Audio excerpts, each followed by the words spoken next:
Hello everyone, and welcome to my Y and our American TV show official channel. I hope everyone is having a wonderful day. Before we begin, please hit the subscribe button and give this video a thumbs up.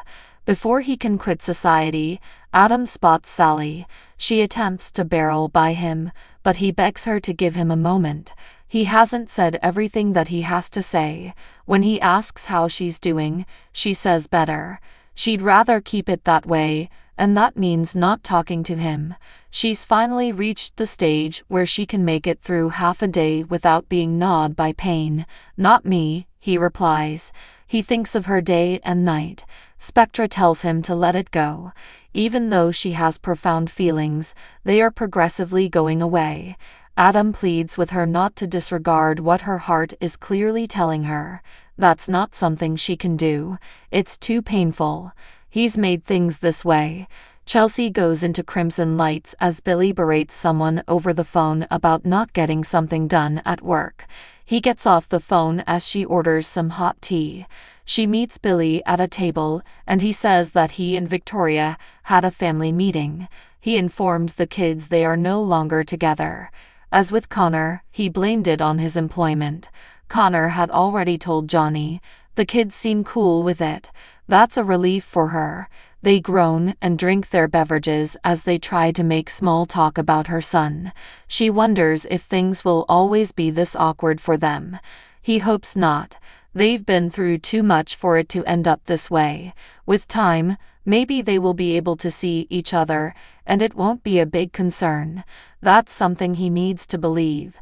The idea that they may never be comfortable again leaves them. Adam interrupts, astonished to see them together after Billy turned his back on her. The abbot urges he keep walking. As the men bicker, Billy claims that Adam hit him. This appalls Chelsea, and Adam argues it was Billy's fault. Things grew heated when Billy started shoving his nose in their business. Billy believes that Adam uses her son to exploit her. Getting up to go, he pushes her to stop allowing Adam do that. Once he goes, Adam and Chelsea are left to quarrel. She insists they are in no condition to criticize Billy after what they did to him. He hopes she's not thinking there is still a chance for her to get back together with her ex. Chelsea warns him to stop using her as a football in his stupid macho game. She needs Billy in her life, even if it's just as a buddy. He can't see why. Billy is no hero. Chelsea informs Adam that she wouldn't even be there if not for Billy. He has been her lifeline. Adam believes that's merely proof she doesn't genuinely love him. What they had was just gratitude or obligation. A life raft isn't love.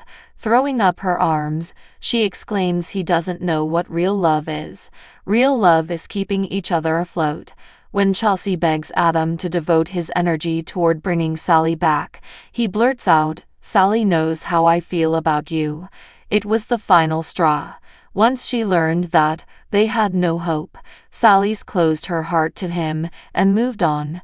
He can understand that his lies were wrong, yet he's right about them. Their son can see what's between them even if Chelsea can't. Adam claims that dealing with their son's health has changed him into the kind of father she needs. He's learned to reject the impulse to be a hero. She says a lot more than that was wrong with them. Adam admits it, but if Billy wanted to save her from him, he's already walked away. In Chancellor Park, Sharon tries to offer Daniel and Lucy her condolences. They are still digesting stuff. When she begs for specifics about what happened to Heather, Lucy says she's making it sound like it wasn't an accident. "What do you know?" Lucy demands. Her father begs her to wait in the car for him. After she goes away, he asks Sharon what's wrong with her. Has she gone insane? He just lost the lady he loves and she's interrogating him about it. Maybe she should let them have some space to grieve in peace. He storms off. Phyllis tumbles into the athletic club and sees her daughter eating nachos with Chance. They can sense she's angry. Falling into a chair, Phyllis confesses she has horrible news. Once she notifies them of Heather's demise, her daughter wonders how this could have happened. Chance agrees to give them a minute and walks away to make a call. Phyllis is attempting to put herself together after crying to Nick. Her daughter is heartbroken for Daniel and Lucy.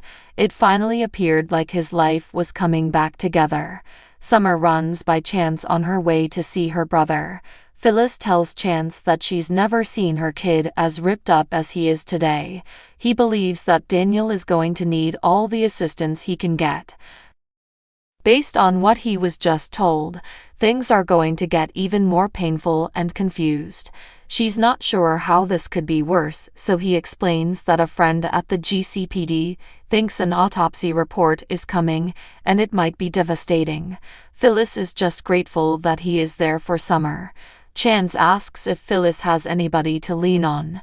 She has to think about that and then suggests Nick is helpful at keeping her grounded. It's good of him to be concerned, but she's tough and can handle this. Chance leaves for the station to see what else he can discover. As Phyllis stands at the bar, Sharon approaches her. Phyllis covers her face as Sharon starts giving her sympathies. She's convinced Daniel sees her as the bad person, but insists she's not. Phyllis loses it and accuses Sharon of being furious that the spotlight is off of her when she was getting so much attention. She will never forget how she's assaulted her family and belittled them for weeks. It was not nice and pretty, and she's going to make sure no one forgets. She storms off. In his apartment, Daniel gets a call from Chance, who informs him he is coming by with some news about Heather. Summer shows up and gives him a big embrace. Lucy is in her room trying to rest. Daniel says he had to convey the news to Paul. Hearing the pain in his voice shattered his heart, and he lost it a little. He tells his sister that identifying the body was the toughest thing of all. He's been swinging between anguish and numbness. It was so bizarre to see the person in front of him when they weren't really there anymore. Summer promises him she will be there for whatever he needs. Sniffling, Daniel says he just feels like he's walking around in a trance and going through the motions. Chance arrives and cautiously walks in. He explains that the autopsy is complete. He saw the preliminary report and his friend decided to let him share the news. It turns out that all they thought they understood about how Heather died was inaccurate. She was undoubtedly in the water for hours and she didn't drown. She was dead before she struck the water due to blunt force injuries to the head. They don't know what happened. Summer assumes she just bumped her head, and Chance tells them not to leap to any conclusion. Daniel doesn't sure what to do with this or how to inform his daughter. After Chance goes, Summer tells Daniel he shouldn't mention anything about this to Lucy until there are more specifics. He thanks her for being there. She advises him to rest, but he can't. When Summer offers to distract him and recommends they remain with her at the club, he declares that he can't go. They are still trying to make sense of what happened. It still feels too unreal. He felt like the luckiest guy in the world when he and Heather reconciled. He promised her that they would always be together. Now that's not a promise he can keep. Billy mopes into society and sits at the bar beside Sally. He wants a whiskey and she guesses he recently saw Chelsea. She begs for details, so he reveals that he was reminded of how much he still cares about his ex. It's probably a good thing that Adam interrupted them when he did. He's tried to bury it, but their sense of intimacy came back when they were together. They recognized each other's dark aspects. They went into the relationship with their eyes wide open. Billy was going to remind Chelsea of how special what they had was, but Adam blew an icy frost all over that. Changing the topic, they talk about work and being single again. They toast to that. Sally feels he's doing a lot more than getting by and tells him that he's a decent man. I promise things are going to get better. For both of us, she continues. After a silence, Billy says that no one has been so optimistic with him for a long time. He asks her to the launch party. She says she'd be pleased. Phyllis stops them, claiming that there is an essential work situation. Once Sally walks off, Phyllis apologizes for breaking up the Lonely Hearts meeting. Trying to compose herself, she admits her career may be affected by something she's dealing with. Heather died, she announces. Billy is startled. She reveals her son is torn apart and Lucy is horrified.